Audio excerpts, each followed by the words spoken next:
Welcome to Martha Runs the World, a podcast with a new take on running, fitness, and all things health-oriented. I'm Martha Hughes, your host, and each week I present a new topic that is of interest to all runners.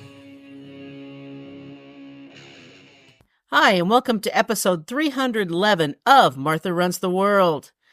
Happy New Year! I know when you listen to this, it may still be 2024. It may be 2025. We're right on the cusp of the new year. I am so excited for a new year. I'm so excited to start 2025. Do you have any goals? Do you have any things you're really looking forward to in 2025? I talked about all my goals for the new year last week, the races that I want to run, the races that I am going to run. So if you want to go back and check that out, that is last week's. I'm moving on with things that are relative to everyone in running. So this week, I'm going to talk about the long run. The most important run of a runner's week is the long run. Now, this is for everyone running longer than 5 or 10 Ks. If you're doing those distances, the long run isn't really important, but anything past that distance, it's really, really important. I also have a couple food reviews for eating while you're on your long runs, so don't go anywhere, and I'll talk about those at the end of, or towards the end of the show. For every race we're training for, we'll have a long run on our training schedule. How long that run is, of course, depends on our race and what we are training for. The longer the run, sometimes the more difficult it is to finish or go further. There are a few things that are the same when you're running, when you're training for a road or a trail race, so I'll try to keep it generalized. There are some differences, but I will try to keep it more generalized for everyone. One of them is, as I was saying in the beginning, is your long run is the most important run on your schedule. I don't remember which running book it was that I read. I've read most of them, not all, but most of them. The author said that if you have to skip your runs during your week for some reason, emergencies come up, things happen in life, try not to skip your long run. Do that one. If you can't do any of your other runs, do your long run. I'll go as far to say is if you can't do your long run every week, do it every other week, because use your week in between as your recovery week. Sometimes as we get older, it's hard to do your very long run every week. It really, really is.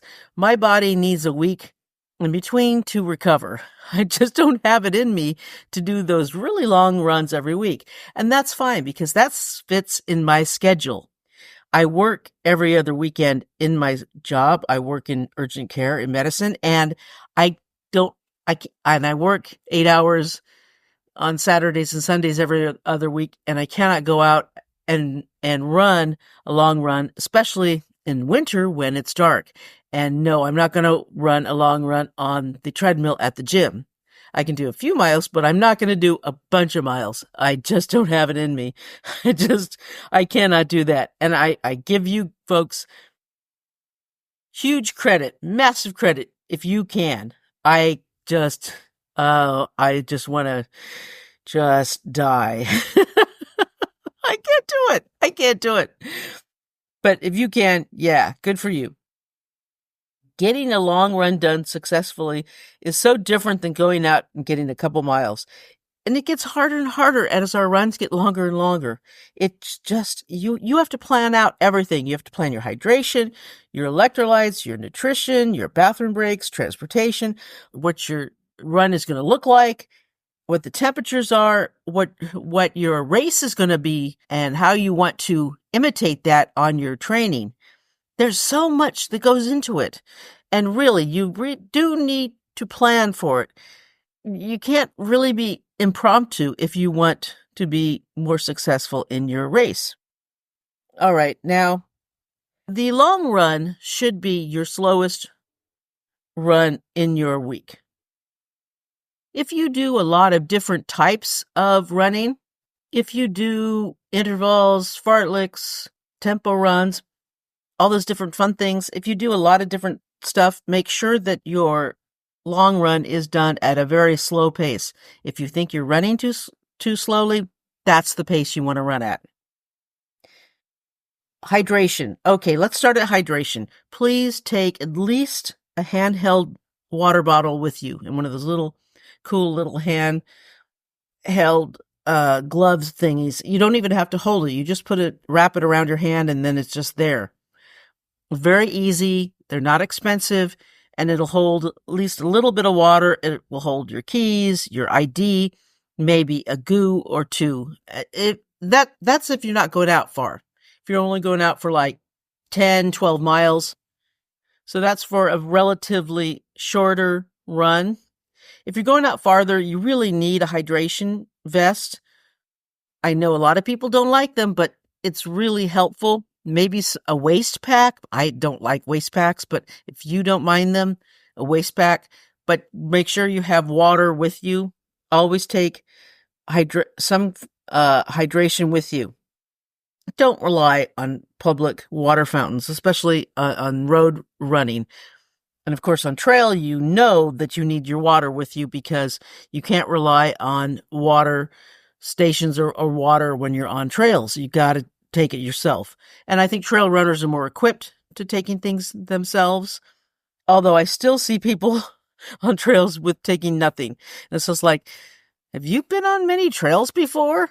Why are you there with nothing? Maybe they're only going a mile or two. Maybe they're just going, but I hope they're not going farther than like 1 or 2 miles, because if you are not equipped for trail running. And for goodness sakes, change those shoes. All right. Okay. Anyway, back. I may get off on a couple tangents here, so excuse me ahead of time. All right. Now, the best way to be hydrated before your long run is, of course, to be prepared for your long run as you would your race. Be well hydrated the day before. This is just the best way to do it. Your long run is your plan is like your dress rehearsal for your race. So you want to prepare things as you would for your race. So don't drink a ton of water the morning before your long run. Drink a ton of water the day before your long run. And so you should be well hydrated, so you shouldn't need that much, but you want to take some with you. And electrolytes. You don't just want to drink water when you're running, you want the electrolytes. And if it's a half marathon and not warm out, you may not need that many electrolytes, but you still want to take them with you, especially if you sweat a lot. And I've had runners tell me that they start out with a Nuun tablet in their bottle and never drink plain water. And that's really a good strategy. I should do myself. But I keep forgetting to do that. So I think I will start doing that when this episode is over. I need to go for a long run myself after this. And I've had many times where I felt like I needed the electrolytes, and before in the past, and unfortunately I only had water. I remember this one race where there were lots of stairs and it was warm, and I got cramping in my quads, and it was the electrolytes that I needed. So I know that it is helpful to get those electrolytes, to get that salt in your system. So start out with a Nuun in your water, and you probably won't have problems with that. Also, take salt tabs, those chewable electrolyte salt tabs with you, just in case you need them, and put them in your pocket. Don't put them in your waist pack, so you have to take your waist pack off to get them. Put them right in your pocket, so boop, there you go. And that's why I always rant about women's shorts not having pockets. That's why we need pockets in our shorts. All right. Nutrition. Now, on long runs, nutrition is just as important as electrolytes and hydration. And if you have the proper nutrition, you may not need the electrolytes in your water. If you prefer eating your electrolytes and just having water, then that is a choice. That is a valid choice. Some people would prefer having your nutrition in your water. So some people would prefer Tailwind, where they can get their nutrition and electrolytes, or Hammer Heat in their water, so they don't have to eat anything. I cannot stomach those things, so I have to eat my nutrition. It's just it's a choice. You take what you want. As your training runs get longer, it gets more important. 10 miles or less, you probably don't have to eat anything, maybe a goo, maybe a couple chews, and your electrolytes and your water, and you're fine. Anything over that, you really do have to start thinking about what you're going to be eating. It really, really depends. So I would say just get what you're going to eat down pat on your training runs. I've just started eating the Honey Stinger waffles, and those are really, really good. Those Stroop waffles, they're really nice. I like to take one of those with me. And I also take the olives. The Trader Joe's has these little packet of olives. There's no juice in them, so they're not messy. But they are perfect nutrition food if you don't want anything sweet. They're like $1.50 for each one. They're awesome. They just give you the right amount of salt, the right amount of calories, and they're yummy too, because I love olives. They're just absolutely great. So I take one of those with me. I take the Stroop waffle. I might take a beef stick with me. I might take the goos. The salted caramel goos work really well for me. What else do I take? Might take pretzels. I also take, I might take an energy bar that fits in my system. I like the Target Good and Gather make these really nice bars that I like, and I like the lemon flavored ones a lot. And there are only like 3 ingredients in them, so they're very healthy. So you have to decide what's going to work in your stomach. Like I said, my stomach can get kind of sensitive, so I have to be careful. You decide what works best for you. I actually am going to talk about a couple different nutrition choices I made on my last long run. I'm going to talk about them at the end of the episode. Hopefully, I won't have, my next race is the 33-mile distance at Bootleg Boogie in Boulder City in Nevada, and I won't have the same problems that I had in my last couple 50Ks. So I'm hoping to not have any of those problems. I'm hoping 2025 will be free of those problems. Now restrooms, here you go. If you're training for a road race, get to know where all the good public restrooms are in your running routes. You get to know when they're open, when they're closed, which ones are clean, which ones are disgusting and should be avoided at all costs, and get to know which ones you can rely on. I know where pretty much every public restroom is in San Francisco on my routes. I know which ones I like to use. I know which ones to avoid. I know when they open. I know when they're closed. I know when they get cleaned. I know them. So if you need to know where any public restroom is in San Francisco, I can tell you. Yes, it's just getting to know where they are in your area. On trail runs, it isn't so easy, but most trail runs that I know of have at least pit toilets.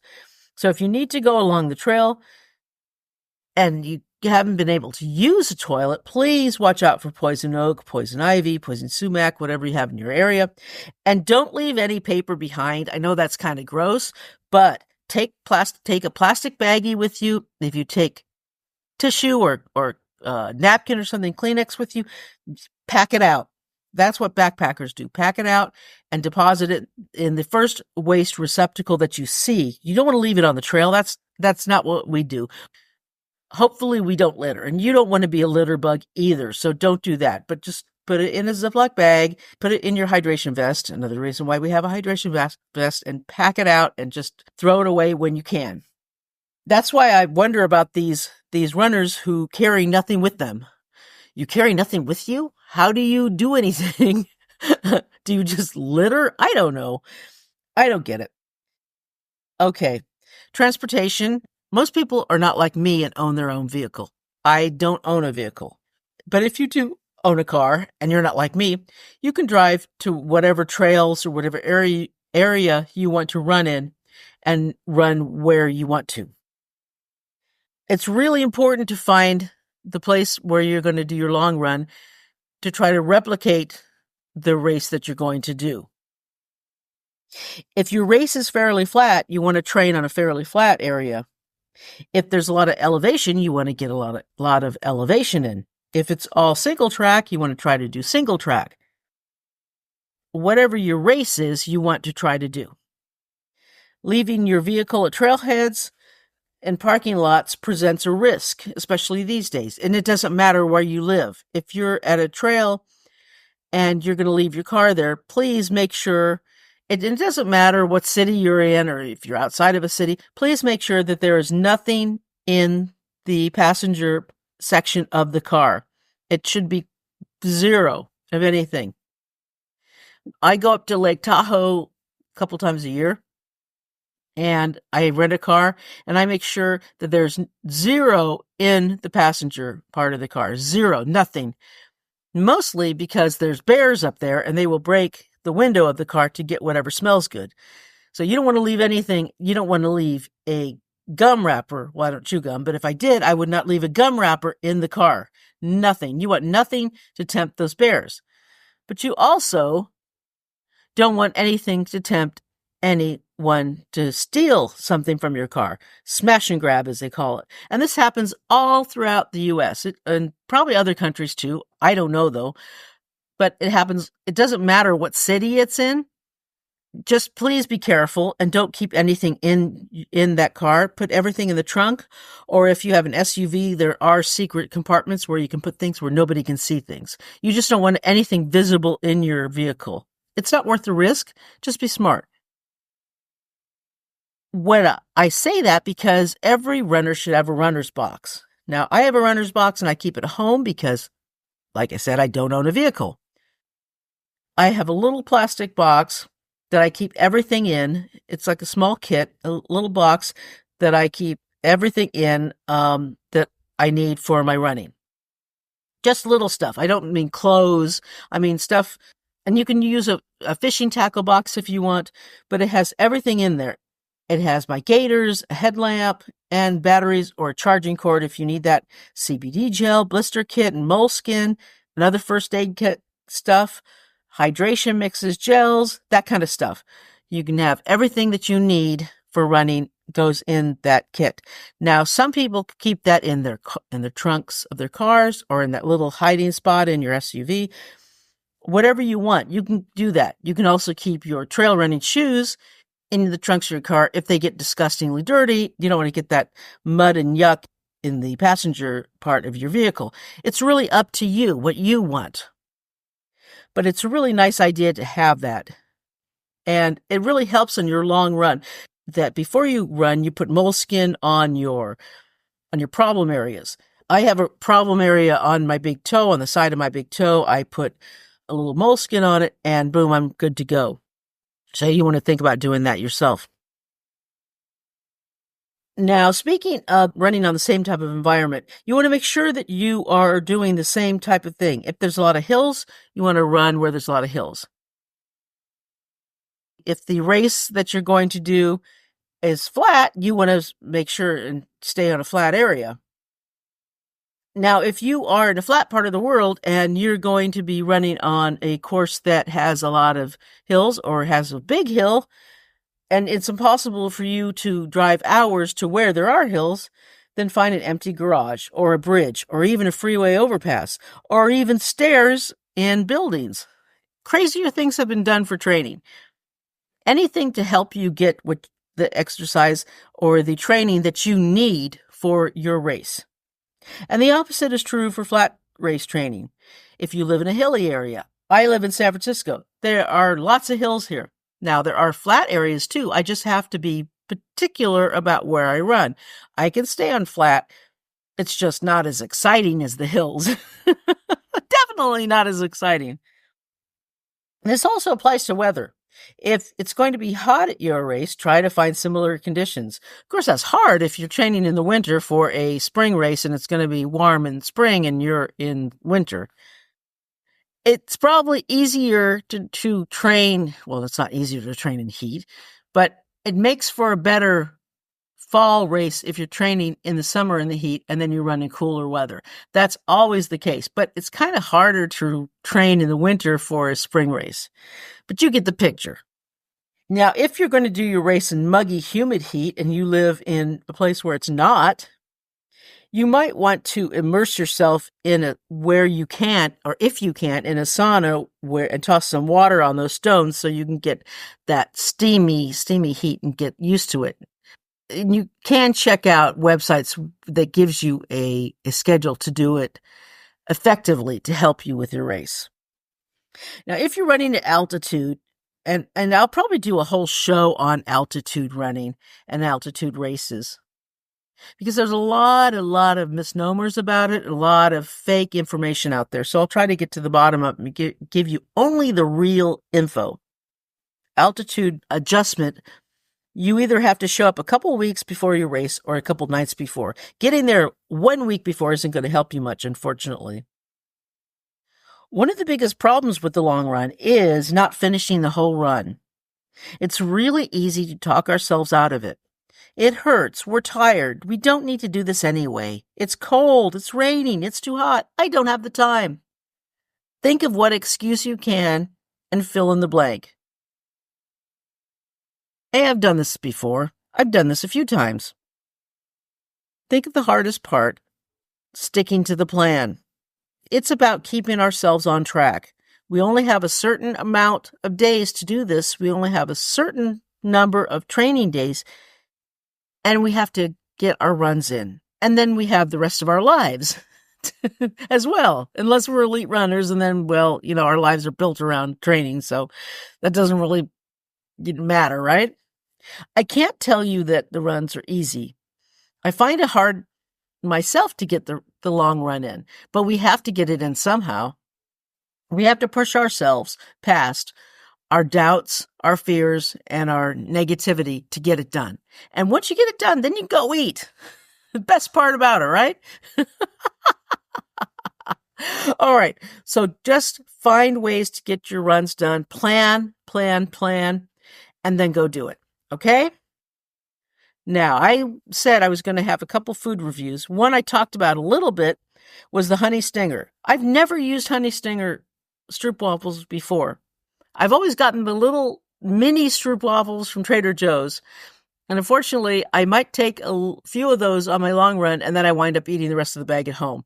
That's not a good plan. It doesn't work. I don't have the mental fortitude to stop myself from eating a big bag of cookies once I'm done with my run. I can't do that. But if it is only running food and they're wrapped individually, I won't eat them. There's something about it. There's something that tells me, nope, that is not for just eating. That is for running. I won't do it. So that stops me. I don't know why, but it does. So, but anyway, my last long run, I took a Honey Stinger salted caramel stroopwafel with me, and it was really good. Very delicious. Salted caramel is probably my favorite flavor when I'm on the run. It just sits right. It's perfect. And that was very good. Perfect size, perfect amount, really nice. Went down easy. I loved it. So I'm going to stick with those. I think those work really well. And then I tried another brand that didn't work quite so well. It's called Never Second. I'd never heard of this brand before, but I thought I'd try it. It's 2 ounce it's called 2 ounce C30 energy gel. So it has double the amount of gel in it. And I thought, I'll try this at 200 calories. This will give me a little bit extra fruit punch flavor. And I didn't like it. Now, it sat easy on my tummy. That was good, but the flavor and the consistency was weird. It was very runny, very, very runny. Now, I'm not used to gels being runny. I'm used to them kind of being a little thicker, which I kind of like. This is very, very runny, which is weird. The consistency was weird, and then the flavor was just off. It wasn't fruit punchy. It was just odd. If it had said like wild berry or raspberry or something, that's what it tasted more like. It didn't taste like fruit punch. And it was runny. I will not buy that again. Maybe I should try another one of their flavors, but I also didn't like the runniness. It wasn't thick enough for me. Now, maybe I'm supposed to like stir it up or something, but I don't see how we should be doing anything but opening it up and eating it. If it's for you on the run, we shouldn't have to do any work before we eat it. And it wasn't cheap either. It was kind of expensive. It was like $4 for that thing. So yeah, I'm not going to buy that again. A little too expensive. Okay, now I'm back to the song of the week. So I like to point out different songs that hit me perfectly during my run. And sometimes they're newer songs, sometimes they're older songs. And this song is an oldie, but not a moldie. It's from a super group called Asia, and you probably know it. It's called Soul Survivor. And I love this song so much because it reminds me of back actually surviving my fall and keeping going and not giving up. I love it so much. So if you need a song to push you in the middle part of your race or your long run, since we talked about long runs, you need to get going and you need a song to keep you out there, to not give up. This is the perfect song to do it.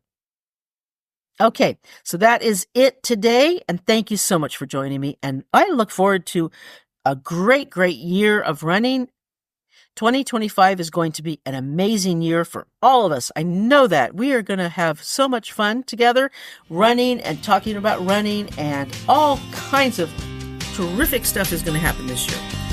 All right, so that is it, and thank you so much for joining me. The website is martharunstheworld.com. Please email me at martharunstheworld@gmail.com. And until next week, let's tie up our shoelaces and go for a run.